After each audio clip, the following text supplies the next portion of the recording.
இப்போ தான் நம்ம சேனலில் ஃபஸ்ட் டைம் நீங்கள் பார்க்குறீங்க அப்படின்னா மறக்காமல் சப்ஸ்கிரைப் பண்ணி பக்கத்தில் இருக்கக்கூடிய பெல் ஐக்கானையும் கிளிக் பண்ணிக்கோங்க. அப்போ தான் இந்த மாதிரி சுவாரஸ்யமான வீடியோக்களை நீங்கள் தொடர்ந்து பார்க்க முடியும். இவங்களுடைய பேர் தான் வனிதா. இவங்க ஒரு அழகான ஒரு கிராமத்தில் தான் வசிச்சுக்கிட்டு இருந்திருக்கிறாங்க.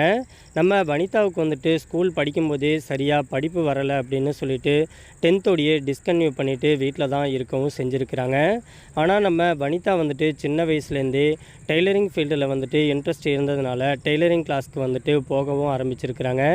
நல்லபடியாக தான் ஆசைப்பட்ட மாதிரியே தனக்குன்னு ஒரு தொழிலையும் கற்றுக்கவும் செய்கிறாங்க. தையலில் வந்துட்டு ரொம்பவே சிறந்து நல்லபடியாக அந்த ஒரு வேலையை கற்றுக்கிட்டதுனால தன்னுடைய சொந்த ஊர்லேயே நிறைய பேர்த்துக்கு தையல் தைக்கவும் கிளாஸ் மாதிரி எடுத்து நல்ல ஒரு வருமானத்தையும் பெற்றுக்கிட்டு இருந்திருக்கிறாங்க. தன்னுடைய சொந்த ஊர்லேயே ஒரு கடை வச்சு அது மூலியமாக நல்ல ஒரு வருமானத்தை வந்துட்டு தனக்கு வந்துட்டு அமைச்சுக்கிட்டும் தனக்குன்னு ஒரு தொழிலை தேடிட்டு நம்ம வனிதா வந்துட்டு வாழ்ந்துக்கிட்டும் இருந்திருக்கிறாங்க. நம்ம வனிதா வந்துட்டு கிராமத்தில் வளர்ந்த பொண்ணு அப்படிங்கிறதுனால சீக்கிரமாகவே அலைன்ஸ் பார்த்து கல்யாணம் பண்ணி வைக்கணும் அப்படின்னு சொல்லிட்டு தன்னுடைய வீட்டில் வந்துட்டு வரன் வந்துட்டு தேடவும் ஆரம்பிச்சிருக்கிறாங்க. அப்படி தேடி பார்க்கும்போது தான் பாபு அப்படிங்கிற ஒரு பையனை வந்துட்டு பார்த்து வீட்டில் வந்துட்டு முடிவு பண்ணி திருமணமும் பண்ணி வச்சுருக்கிறாங்க.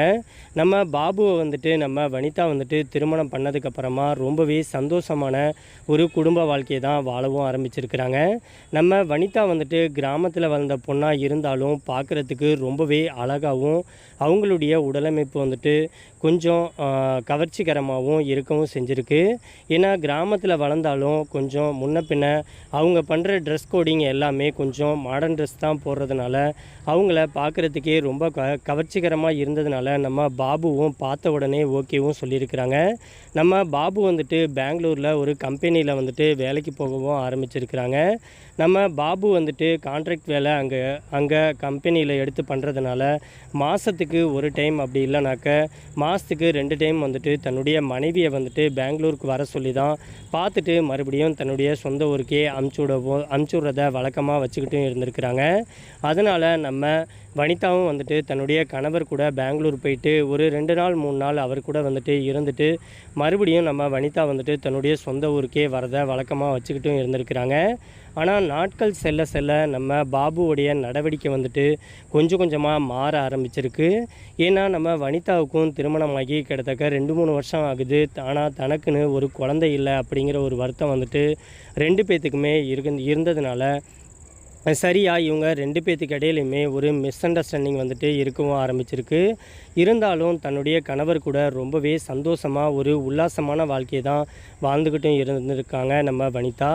நம்ம வனிதா வந்துட்டு நம்ம பாபு வந்துட்டு மாதத்தில் 2 நாள் வந்துட்டு பெங்களூருக்கு வர வச்சுக்கிட்டு இருந்தவர் அதுக்கப்புறமா எனக்கு கொஞ்சம் வேலை அதிகமாக இருக்குது, அதனால் நீ இனிமேல் மாதத்துக்கு ஒரு வாட்டி மட்டும் வந்துட்டு போமா அப்படின்னு சொல்லவும் ஆரம்பிச்சிருக்கிறாங்க. நாளடைவில் 1 மாதம் இருந்தது, 2 மாதத்துக்கு ஒரு தடவை, 3 மாதத்துக்கு ஒரு தடவை வந்துட்டு தன்னுடைய கணவர் வந்துட்டு சரியாக எப்போ ஃபோன் பண்ணாலும் பிஸின்னு வர காரணம் முதற்கொண்டு அது மட்டும் இல்லாமல் சரியாக எனக்கு நான் அங்கே இருந்தேன் இங்கே இருந்தேன் அப்படின்ட்டு ரொம்பவே சாக்குகள் வந்துட்டு சொல்லவும் ஆரம்பிச்சிருக்கிறாங்க. நம்ம வனிதாவுக்கு நம்ம பாபு மேலே கொஞ்சம் கொஞ்சமாக சந்தேகம் ஏற்படுது. அது மட்டும் இல்லாமல் தன்னுடைய சொந்த ஊரில் அவங்களுடைய நண்பர்கள் மூலியமாக நம்ம பாபு வந்துட்டு பெங்களூர்லேயே ஒரு பொண்ணை பார்த்து அங்கவே திருமணமும் பண்ணிட்டான். அந்த ஒரு பொண்ணு கூட குடும்பம் நடத்திக்கிட்டு தான் நம்ம வனிதா வந்துட்டு மறந்துட்டு தன்னுடைய குடும்பத்தையே இன்றைக்கி டோட்டலாக மறந்துட்டு அந்த ஒரு குடும்பத்து கூட ரொம்பவே சந்தோஷமாக வாழ்ந்துக்கிட்டு இருக்கான். அது மட்டும் இல்லாமல் அந்த ஒரு பொண்ணு கூட திருமணம் பண்ணி ஒரு குழந்தை வந்துட்டு அவங்களுக்கு பிறந்திருக்கிறதாகவும் அவங்களுடைய நண்பர்கள் மூலியமாக நம்ம வனிதா வந்துட்டு தெரிஞ்சுக்கவும் ஆரம்பிக்கிறாங்க. இந்த ஒரு விஷயத்தை கேட்ட நம்ம வனிதாவால் தாங்கிக்கவே முடியல. ஏன்னா தன்னுடைய கணவர் மட்டும்தான் தன்னுடைய உலகம் அப்படின்ட்டு நம்ம வனிதா வந்துட்டு ரொம்பவே தன்னுடைய கணவரை வந்துட்டு நம்பிட்டு இருந்திருக்கிறாங்க. அது மட்டும் இல்லாமல் கிராமத்தில் வளர்ந்த பொண்ணு அப்படிங்கிறதுனால யார்கிட்டையுமே சரியாக பேசுகிறதுக்கு கூட ரொம்பவே கூச்சப்பட்டுக்கிட்டு இருந்தாங்க. அது மட்டும் இல்லாமல் தன்னுடைய குடும்ப வாழ்க்கை வந்துட்டு தன்னுடைய கணவர் கூட மட்டும்தான், தன்னுடைய கணவருக்கு மட்டும்தான் எல்லாமே சொந்தம் அப்படின்னு சொல்லிட்டு ரொம்பவே உண்மையான ஒரு பழக்க வழக்கத்தில் தன்னுடைய கணவருக்கு வந்துட்டு உண்மையாக வாழ்ந்துக்கிட்டு இருந்த வனிதாவுக்கு ரொம்பவே ஏமாற்றத்தையும் ரொம்பவே பயத்தையுமே அந்த ஒரு விஷயம் வந்துட்டு உண்டு பண்ண ஆரம்பிச்சிருக்கு. இந்த ஒரு விஷயத்தை நம்ம வனிதா வந்துட்டு கேட்டதுலேருந்தே தனக்கு சரியாக சோறும் சாப்பிட முடியல, சரியாக தண்ணி கூட குடிக்க முடியாமல் ரொம்பவே கஷ்டப்பட்டுக்கிட்டு இருந்திருக்கிறாங்க. தன்னுடைய விஷயத்தை தன்னுடைய அம்மா கிட்ட சொல்கிறதா இல்லை தன்னுடைய ஃப்ரெண்டுக்கிட்ட சொல்கிறதா இல்லை நம்ம கணவரை தான் கேட்குறதா அப்படின்னு சொல்லிட்டு ரொம்பவே தயக்கத்தோடையும் ரொம்பவும் பயத்தோடையும் நம்ம வனிதா வந்துட்டு இருந்திருக்கிறாங்க. நம்ம வனிதாவுக்கு அடுத்து என்ன பண்ணுறதுனே தெரியல. இந்த ஒரு விஷயத்தை எப்படியாச்சும் நம்ம வந்துட்டு கண்டுபிடிச்சே ஆகணும் அப்படின்ட்டு முடிவு பண்ணி நம்ம வனிதா வந்துட்டு நம்ம பாபுக்கு எந்த ஒரு காலும் பண்ணாமல் நேரடியாக பெங்களூருக்கு வந்துட்டு கிளம்பி போகவும் ஆரம்பிச்சிருக்கிறாங்க. பெங்களூருக்கு போய் தன்னுடைய கணவர் பாபுவை வந்துட்டு தன்னுடைய கணவருக்கே தெரியாமல் அவங்களுடைய வீட்டுக்கு போய் பார்க்கவும் செய்கிறாங்க. ஊரில் சொன்ன மாதிரியே அங்கே வேற ஒரு பொண்ணு கூட நம்ம பாபு வந்துட்டு தொடர்பில் இருக்கிறது தெரிஞ்சிருக்கு. அது மட்டும் இல்லாமல் அவங்க ஒரு குழந்தையோடைய இருந்ததை தன்னுடைய 2 கண்ணாலையும் பார்த்துட்டு நம்ம வனிதாவால் தாங்கிக்கவே முடியல. ரொம்பவே மனசுடைஞ்சு போயிடுறாங்க. இதுக்கப்புறமா நம்ம பாபுக்கிட்ட வந்துட்டு பேசியும் ஒன்றும் பிரயோஜனம் கிடையாது. ஏன்னா அவர் வந்துட்டு நம்ம சொல்கிறதெல்லாம் கேட்குற அளவுக்கு அவர் வந்துட்டு கிடையாது. ஏன்னா டோட்டலாகவே மாறிட்டார். அது மட்டும் இல்லாமல் நம்ம பாபுவினுடைய அம்மா அப்பா 2 பேருமே இப்போ எங்கே இருக்காங்கன்னே தெரியல. இப்போ நம்மளே வந்துட்டு நம்மளுடைய அம்மா அப்பா வீட்டில் தான் இருக்கோம். இந்த ஒரு விஷயத்த தெரிஞ்சதுனாக்க நம்மளுடைய அம்மா அப்பாவும் தன்னால் தாங்கிக்க முடியாது. ஏன்னா நம்மளே ஒரு வறுமையான குடும்பத்தில் தான் இருக்கோம் அப்படின்னு சொல்லிட்டு நம்ம வனிதா வந்துட்டு முடிவு பண்ணி அங்கேருந்து ரொம்பவே மனசுடைஞ்சு தன்னுடைய சொந்த ஊருக்கே அதுக்கடுத்து பஸ்ஸில் வந்துட்டு ட்ராவல் பண்ணலாம் அப்படின்னு சொல்லிட்டு பெங்களூர்லேருந்து திண்டுக்கலுக்கு வந்துட்டு டிக்கெட் எடுக்கவும் ஆரம்பிக்கிறாங்க. டிக்கெட் எடுத்து ஜன்னல் ஓர சீட்டில் வந்துட்டு உக்காந்து பயணம் பண்ணவும் ஆரம்பிக்கிறாங்க. அந்த ஒரு பஸ்ஸில் அதிக க்ரௌட்லாம் கிடையாது. நல்ல சீட்லாம் இருக்கவும் ஜன்னல் ஓர சீட்டில் வந்துட்டு உட்காந்து ட்ராவல் பண்ணவும் வரவும் ஆரம்பிக்கிறாங்க. பாபுவை பார்த்த நேரத்தில் இவங்க வந்துட்டு அவசரமாக கிளம்புனதுனால இவங்க வந்துட்டு சுடிதாரில் தான் இருந்திருக்கவும் செய்கிறாங்க. அது மட்டும் இல்லாமல் மேலே ஷால் கூட போடாமல் ரொம்பவே மனசுடைஞ்ச நிலையில் பஸ்ஸில் வந்துட்டு உட்காந்துட்டு வரவும் ஆரம்பிச்சிருக்கிறாங்க. அந்த ஒரு பஸ்ஸில் ஆம்பளைங்களுடைய கண்ணோட்டமே வித்தியாசமாக இருந்திருக்கு. ஏன்னா நம்ம வனிதாவுடைய உடலமைப்பு வந்துட்டு கொஞ்சம் பார்க்குறதுக்கு கவர்ச்சிகரமான ஒரு தோற்றத்தோடு இருந்ததுனாலையும் ஷால் கூட போடாமல் வெறும் சுடிதாரில் வந்துட்டு இருந்த நிலையில் பஸ்ஸில் இருக்க ஆம்பளைங்க எல்லாமே தப்பான கண்ணோட்டத்தில் தன்னை பார்க்குறத ரொம்பவே வந்துட்டு ஆழமாக நம்ம வனிதா வந்துட்டு உணரவும் ஆரம்பிச்சிருக்கிறாங்க. இருந்தாலும் என்ன பண்ணுறது அப்படின்னு சொல்லிட்டு ஜன்னலோர சீட்டில் தன்னுடைய கைகளால் தன்னுடைய மேனி மேலே வச்சுக்கிட்டு சாஞ்சி படுக்கவும் ஆரம்பிச்சிருக்கிறாங்க. அப்படி இருக்கும்போது அடுத்தடுத்த ஸ்டாப் வரும்போது பஸ்ஸில் கொஞ்சம் கூட்டம் எடுக்கவும் ஆரம்பிக்குது. அப்போ தான் நம்ம வனிதாவுடைய சீட் வந்துட்டு 2 பேர் உட்கார்ற மாதிரியான சீட்டில் இருந்ததுனால பக்கத்தில் இன்னொரு பயணி வந்துட்டு ஏறவும் ஆரம்பிக்கிறாங்க. அவர் வந்துட்டு தன்னுடைய பக்கத்தில் வந்துட்டு உட்காரவும் ஆரம்பிக்கிறாங்க. உட்காந்ததுக்கப்புறமா ரொம்பவே பயத்தோட நம்ம வனிதா வந்துட்டு அவங்கள பார்க்கவும் ஆரம்பிக்கிறாங்க. என்ன சொல்கிறதுன்னு தெரியல. இருந்தாலும் பஸ்ஸில் தானே நம்ம போகிறோம் அப்படின்னு சொல்லிட்டு எதுவும் சொல்லாமல் ரொம்ப தயக்கத்தோடையும் ரொம்ப பயத்தோடையும் அந்த ஒரு பஸ்ஸில் பயணம் செய்யவும் ஆரம்பிக்கிறாங்க. அதுக்கப்புறமா அந்த பக்கத்தில் உட்காந்த நபர் வந்துட்டு தண்ணி குடிக்கிறீங்களா அப்படின்னு சொல்லி வாட்டர் கன் பாட்டிலை வந்துட்டு கொடுக்கவும் செஞ்சுருக்கிறாங்க. உடனடியாக நம்ம வனிதாவுக்கு என்ன சொல்கிறதுன்னு தெரியல. வேணான்னு சொல்ல முடியல. ஏன்னா தண்ணி தாகத்தோடு தான் இருந்திருக்கிறாங்க. காலையிலேருந்து சரியாக சாப்பிடவும் இல்லை அப்படின்னு சொல்லிட்டு அந்த ஒரு தண்ணி பாட்டிலை வாங்கி குடிச்சிட்டு ரொம்பவே நன்றி அப்படின்னு சொல்லி மறுபடியும் அந்த பாட்டிலை வந்துட்டு ரிட்டன் கொடுக்கவும் செஞ்சுருக்கிறாங்க. பாட்டிலை கொடுத்ததுக்கப்புறமா அவரும் வந்துட்டு பாட்டிலை வாங்கிட்டு பேக்கில் வச்சுட்டு அவர் ஃபோன் வந்துட்டு யூஸ் பண்ணிக்கிட்டு தன்னுடைய பக்கத்துலேயே உட்காந்துக்கிட்டு வரவும் ஆரம்பிச்சிருக்கிறாங்க. பேருந்து வந்துட்டு வேகமாக செல்லவும் ரொம்பவே குளிர் வந்துட்டு அடிக்க ஆரம்பிக்குது. நம்ம வனிதா வந்துட்டு போத்திக்கிறதுக்கு ஷால் கூட எடுத்துகிட்டு வராமல் இருக்கவும் ரொம்பவே குளிரில் வந்துட்டு நடுங்கவும் ஆரம்பிச்சிருக்கிறாங்க. உடனடியாக அந்த பக்கத்தில் உட்காந்து இந்த நபர் வந்துட்டு தன்னுடைய பேக்லேருந்து ஒரு சால்வை வந்துட்டு எடுத்து கொடுத்து இதை வேணால் நீங்கள் போத்திக்கங்கம்மா அப்படின்னு சொல்லி கொடுக்கவும் ஆரம்பிக்கிறாரு. அந்த ஒரு ஷாலை வாங்கி நம்ம வனிதா வந்துட்டு போத்திக்கிட்டு வரவும் ஆரம்பிச்சிருக்கிறாங்க. அந்த ஒரு ஷாலை போத்துனதுக்கு அப்புறமா தான் கொஞ்சம் குளிர்லேருந்து கம்மியாக ஒரு பாதுகாப்பாக ஃபீல் பண்ணவும் ஆரம்பிச்சிருக்கிறாங்க. அதுக்கடுத்து மணி ஒரு மணி இருக்கும்போது இடையில பேருந்து வந்துட்டு நிறுத்தப்படுது. அந்த இடத்துல டிஃபன் சாப்பிட்றவங்களாம் சாப்பிட்டுக்கங்க, இல்லை டீ காஃபி சாப்பிட்றவங்களாம் சாப்பிட்டுட்டு வாங்க அப்படின்னு சொல்லிட்டு ஒரு 10 நிமிஷம் வந்துட்டு பிரேக் விடவும் ஆரம்பிக்கிறாங்க. உடனடியாக நம்ம வனிதா வந்துட்டு கீழே போய் கொஞ்சம் டீ வாங்கி குடித்தோம்னா நம்ம கொஞ்சம் ஹீட்டாக வந்துட்டு ஃபீல் பண்ணுவோம், குளிர் வந்துட்டு கொஞ்சம் கம்மியாக தெரியும் அப்படின்னு சொல்லி டீ வாங்க போகிறாங்க. அப்படி டீ வாங்க போகும்போது பக்கத்தில் உட்காந்துருந்த நபரை வந்துட்டு பார்த்து, நீங்கள் டீ சாப்பிட்றீங்களா அப்படின்னு சொல்லி தன்னுடைய புன்னகையால் கேட்கவும் ஆரம்பிக்கிறாங்க. உடனடியாக அவரும் மறுக்காமல், ஓகே எனக்கும் சேர்த்து வாங்கிட்டு வாங்க அப்படின்னு சொல்லி சிரிச்சுக்கிட்டே சொல்லவும் ஆரம்பிச்சிருக்கிறாங்க. அந்த ஒரு டீயை வாங்கிட்டு வந்ததுக்கப்புறமா 2 பேரும் ஆளுக்கு கொஞ்சமாக ஷேர் பண்ணி குடிச்சிட்டு கொஞ்சம் கொஞ்சமாக ட்ராவல் பண்ணும்போது அவங்கக்கிட்ட பேசவும் ஆரம்பிக்கிறாங்க. நம்ம வனிதா வந்துட்டு தன்னுடைய குடும்ப வாழ்க்கை எல்லா விஷயத்தையுமே அந்த ஒரு நபர்கிட்ட சொல்லவும் ஆரம்பிக்கிறாங்க. அப்போ தான் அந்த ஒரு நபரும் தன்னுடைய பேரை சொல்லிவிட்டு அவங்கக்கிட்ட பேசவும் ஆரம்பிக்கிறாங்க. அவங்களுடைய வாழ்க்கை கதையும் கொஞ்சம் கொஞ்சமாக பேசவும் ஆரம்பிக்கிறாங்க. அப்போ தான் அந்த ஒரு நபரும், நானும் பெங்களூரில் தான்மா வேலை பார்க்குறேன், நான் வந்துட்டு ஒரு என்ஜினியரிங் படிச்சுட்டு என்ஜினியரிங் சம்மந்தமாக தான் வேலை செஞ்சுக்கிட்டு இருக்கேன், நான் இப்போ தான் லீவுக்கு வந்துட்டு என்னுடைய சொந்த ஊருக்கு வந்துட்டு நான் போகிறேன், எனக்கு இன்னும் திருமணம்லாம் ஆகலை அப்படின்னு சொல்லி அவங்களுடைய வாழ்க்கை கதையும் சொல்லவும் ஆரம்பிச்சிருக்கிறாங்க. 2 பேரும் நட்பு ரீதியாக ரொம்பவே பேசி டீப்பாக பழகவும் ஆரம்பிக்கிறாங்க. உடனடியாக இதுக்கப்புறம் என்னுடைய கணவர்கிட்ட நான் வந்துட்டு இன்னையிலேருந்து பேச மாட்டேன், என்னுடைய வாழ்க்கை வந்துட்டு எப்படி போய் முடியுமோ தெரியல, நானே ஒரு கிராமத்தில் வளர்ந்த பொண்ணு அப்படின்னு சொல்லிட்டு சொல்லவும் ஆரம்பிக்கிறாங்க.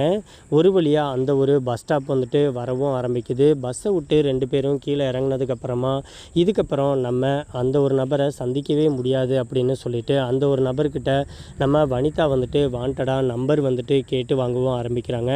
ஃபோன் நம்பர் வாங்கிட்டு போனதுக்கப்புறமா அடுத்து அவங்களுடைய ஊர் வந்துட்டு ஒரு கிராமத்தில் இருக்க ஊர், ஆட்டோ ஏதாச்சும் வந்தால் தான் தன்னுடைய வீட்டுக்கு போக முடியும் அப்படிங்கிற கண்டிஷனில் ரோட்டில் வந்துட்டு ரொம்ப நேரம் நின்று வெயிட் பண்ணவும் ஆரம்பிக்கிறாங்க.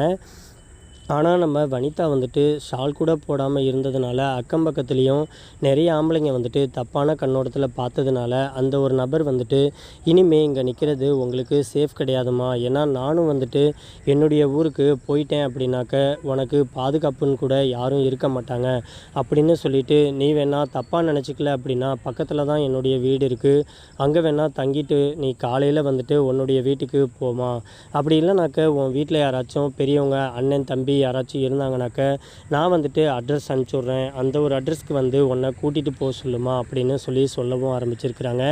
அவங்களுடைய பேச்சில் ரொம்பவே உண்மைத்தன்மை இருந்ததுனால நம்ம வனிதா வந்துட்டு கொஞ்சம் கூட யோசிக்காமல் அந்த ஒரு நபருடைய வீட்டுக்கு போய் தங்கவும் ஆரம்பிச்சிருக்கிறாங்க. அவங்களுடைய வீடு வந்துட்டு ரொம்பவே சின்ன வீடாக இருந்தாலும் ரொம்பவே க்ளீன் அண்ட் நீட்டாக இருந்ததுனால அங்கே சோபாவிலேயே படுத்து நம்ம வனிதா வந்துட்டு தூங்கவும் ஆரம்பிச்சிருக்கிறாங்க. நம்ம அந்த ஒரு நபர் வந்துட்டு அவருடைய ரூமில் போயிட்டு நல்லா ரெஸ்ட் எடுத்துகிட்டு காலையில் வந்துட்டு நம்ம வனிதா வந்துட்டு எழுப்பிவிட்டு, இங்கே தான் ரெஸ்ட் ரூம் இருக்குது, நீங்கள் வேணால் ஃப்ரெஷ்ஷப் ஆகிட்டு வாங்க, ஏதாச்சும் சாப்பிட்லாம் அப்படின்னு சொல்லவும் ஆரம்பிச்சிருக்கிறாங்க. நம்ம வனிதாவும் சிரிச்சுக்கிட்டே போயிட்டு குளிச்சுட்டு ப்ரெஷ் பண்ணிவிட்டு வெளியில் வரவும் ஆரம்பிக்கிறாங்க. வெளியில் வந்த உடனே நம்ம அந்த ஒரு நபர் வந்துட்டு காஃபி போட்டு எடுத்துகிட்டு வந்துட்டு காஃபி சாப்பிடுங்க அப்படின்ட்டு கொடுக்கவும் ஆரம்பிக்கிறாங்க. 2 பேரும் காஃபி குடிச்சிட்டு மறுபடியும் உட்காந்து பேசவும் ஆரம்பிக்கிறாங்க. அதுக்கப்புறமா நான் வந்துட்டு என்னுடைய வீட்டுக்கு போகிறேன் அப்படின்னு சொல்லி நம்ம வனிதாவும் நல்லபடியாகவே அவங்களுடைய வீட்டுக்கு சேஃபாக போயிடவும் ஆரம்பிக்கிறாங்க. ஆனால் வீட்டுக்கு போனதுக்கப்புறம் அந்த ஒரு நபருடைய ஞாபகத்தை மறக்கவே முடியல. ஏன்னா யார் என்னன்னே தெரியல. அது மட்டும் இல்லாமல் நம்ம கூட இந்த அளவுக்கு பழகியும் அவங்களுடைய வீட்டில் யாருமே கிடையாது, தனி ரூமில் தனியாகவே இருந்தும் ரொம்பவே வந்துட்டு நம்மளுக்கு பாதுகாப்பாக இருந்திருக்கிறாங்க அப்படின்னு சொல்லிட்டு அவருடைய ஞாபகத்தை நம்ம வனிதாவால் மறக்கவே முடியல.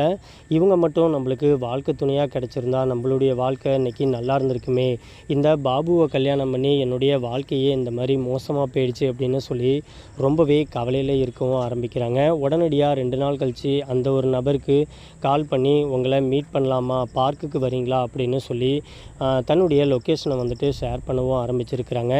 உடனடியாக அந்த ஒரு நபரும் பார்க்குக்கு வந்துட்டு வர ஆரம்பிக்கிறாங்க. 2 பேரும் ஒன்றா மறுபடியும் சந்தித்து பேச ஆரம்பிக்கிறாங்க. பழைய நினைவுகள்லாம் 2 பேர்த்துக்குமே வர ஆரம்பிக்குது. 2 பேருமே ஒருத்தர் வந்துட்டு நேருக்கு நேராக கண்ணை பார்க்கும்போது அவங்கள மாரி வேறு ஒரு ஃபீல்குள்ளார போயிட்டு ரொம்பவே 2 பேருமே நெருக்கமாக இருக்கிற மாதிரியான ஒரு உணர்வுக்கு வந்துட்டு போக ஆரம்பிக்கிறாங்க. 2 பேர்த்துக்குமே மனசுக்குள்ளார ஒரு விதமான ஒரு ஆசைகளும் ஒரு ஏக்கமும் அவங்களுடைய கண்கள் மூலியமாகவே தோணவும் ஆரம்பிச்சிருக்கு. 2 பேரும் சேர்ந்து வாழ்ந்தால் எப்படி இருக்கும் அப்படின்னு மனசுக்குள்ளார தோணினாலும் நம்ம வந்துட்டு ஒரு கல்யாணம் ஆகாத ஒரு பையன்கிட்ட எப்படி நம்ம ஒரு வாழ்க்கையை இழந்துட்டு நிற்கிறோம், நம்ம கேட்டோம்னா ஏதாச்சும் தப்பாக நினச்சிக்குவாங்களா அப்படிங்கிற பயத்திலேயே நம்ம வனிதா வந்துட்டு தயக்கத்தோடையே இருக்கவும் ஆரம்பிக்கிறாங்க. அதுக்கப்புறமா பார்க்கை விட்டு மீட் பண்ணதுக்கப்புறமா அவங்கவுங்களுடைய வீட்டுக்கு போகவும் ஆரம்பிச்சிருக்கிறாங்க. அப்போ தான் அடுத்த நாள் வந்துட்டு நம்ம அந்த ஒரு நபர் வந்துட்டு கால் பண்ணி, என்னுடைய வீட்டுக்கு வேணா அன்றைக்கி நீங்கள் வரீங்களா, நான் இன்னும் 2 நாளையில் பெங்களூர் போயிடுவேன், நீங்கள் ஃப்ரீயாக இருந்தீங்கன்னா வாங்க, ஒரு மீட் பண்ணிவிட்டு நம்ம உங்களுக்கு விருப்பம் அப்படின்னா இன்றைக்கி இரவும் என் கூட தங்கிட்டு காலையில் வந்துட்டு நீங்கள் வீட்டுக்கு போகலாம் அப்படின்னு சொல்லி பேசவும் ஆரம்பிச்சிருக்கிறாங்க. உடனடியாக நம்ம வனிதா வந்துட்டு கொஞ்சம் கூட யோசிக்காமல், இந்த சந்தர்ப்பத்தை தவற விட்டோம்னா நம்மளுக்கு வேறு சந்தர்ப்பம் கிடைக்காது, இன்றைக்கி எப்படியாச்சும் நம்மளுடைய மனசில் இருக்க எல்லா விஷயத்தையும் சொல்லிடலாம், அவங்க ஒத்துக்கிட்டாலும் சரி ஒத்துக்கலைனாலும் சரி, ஆனால் அவருடைய கண்ணில் வந்துட்டு நம்ம பார்த்துட்டோம், அவருடைய மனசில் நம்மளுடைய நினப்பு வந்துட்டு ரொம்பவே ஆழமாக இருக்குது, அதனால் நம்மளுடைய ஆசைக்கு அவர் வந்துட்டு எந்த ஒரு மறுப்பும் சொல்ல மாட்டார், நம்மளை அக்செப்ட் பண்ணிக்கிட்டா உடனடியாக அந்த ஒரு நபரை திருமணம் பண்ணிக்கிட்டு சந்தோஷமான வாழ்க்கையை வாழ்ந்துடலாம் அப்படின்னு சொல்லி நம்ம வனிதா வந்துட்டு உடனடியாக அவங்களுடைய வீட்டுக்கு வந்துட்டு போகவும் ஆரம்பிக்கிறாங்க. அன்னைக்கு ஈவினிங் வந்துட்டு அவங்களுடைய வீட்டுக்கு போய் அவங்கக்கிட்ட ஃப்ரீயாக உட்காந்து பேசவும் ஆரம்பிக்கிறாங்க. அப்படி பேசும்போது நம்ம அந்த ஒரு நபர்கிட்ட நம்ம வனிதா வந்துட்டு தான் மனசில் இருந்த ஆசையை வெளிப்படையாகவே சொல்லவும் ஆரம்பிச்சிருக்கிறாங்க. அதுக்கும் அந்த நபர் வந்துட்டு சிரிச்சுக்கிட்டே, ஓகே நான் ஒன்றவே திருமணம் பண்ணிக்கிறேன் அப்படின்னு சொல்லி வாக்கும் கொடுத்துருக்குறாங்க. அன்னைக்கு இரவு முழுக்க அந்த ஒரு நபர் கூட உல்லாசமாக 2 பேருமே தன்னுடைய ஆசை தீர 2 பேருமே இருக்கவும் செய்கிறாங்க. அடுத்த நாள் காலையில் விடிஞ்சதுக்கப்புறமா சிம்பிளாக ஒரு கோயிலில் வந்துட்டு திருமணமும் பண்ணி இந்த ஒரு பெண்ணை வந்துட்டு பெங்களூருக்கு கூட்டிகிட்டு போய் தனியாக ஒரு வீட்டில் வந்துட்டு வாடகைக்கு வீடு எடுத்து ரொம்பவே சந்தோஷமான ஒரு குடும்ப வாழ்க்கையை வந்துட்டு வாழவும் ஆரம்பிக்கிறாங்க. பெங்களூர் போனதுக்கப்புறமா நம்ம வனிதாவும் அங்கேயே ஒரு கடை வந்துட்டு எடுத்து தன்னுடைய டெய்லரிங் ஃபீல்டை வச்சு தன்னால் முடிஞ்ச அளவுக்கு சம்பாரித்து தன்னுடைய குடும்ப செலவை நம்ம வனிதாவே முன்னெடுத்து பார்க்கவும் ஆரம்பிச்சிட்டாங்க. அந்த ஒரு நபர் கூட ரொம்பவே சந்தோஷமாக நம்ம வனிதா வந்துட்டு வாழவும் ஆரம்பிச்சிருக்கிறாங்க. இந்த ஒரு வீடியோ பற்றின உங்களுடைய கருத்துக்கள் எதுவாக இருந்தாலும் கீழே இருக்கக்கூடிய கமெண்ட் பாக்ஸில் மறக்காமல் கமெண்ட் பண்ணிடுங்க. இந்த வீடியோ பிடிச்சிருந்துச்சு அப்படின்னா அந்த வீடியோக்கு ஒரு லைக் பண்ணிவிட்டு உங்கள் ஃபேமிலி அண்ட் ஃப்ரெண்ட்ஸுக்கும் ஷேர் பண்ணிடுங்க. இப்போ தான் நம்ம சேனலை ஃபஸ்ட் டைம் நீங்கள் பார்க்குறீங்க அப்படின்னா மறக்காமல் நம்ம சேனலை சப்ஸ்கிரைப் பண்ணி கொஞ்சம் சப்போர்ட் பண்ணி விடுங்க. தேங்க்ஸ் ஃபார் வாட்சிங்.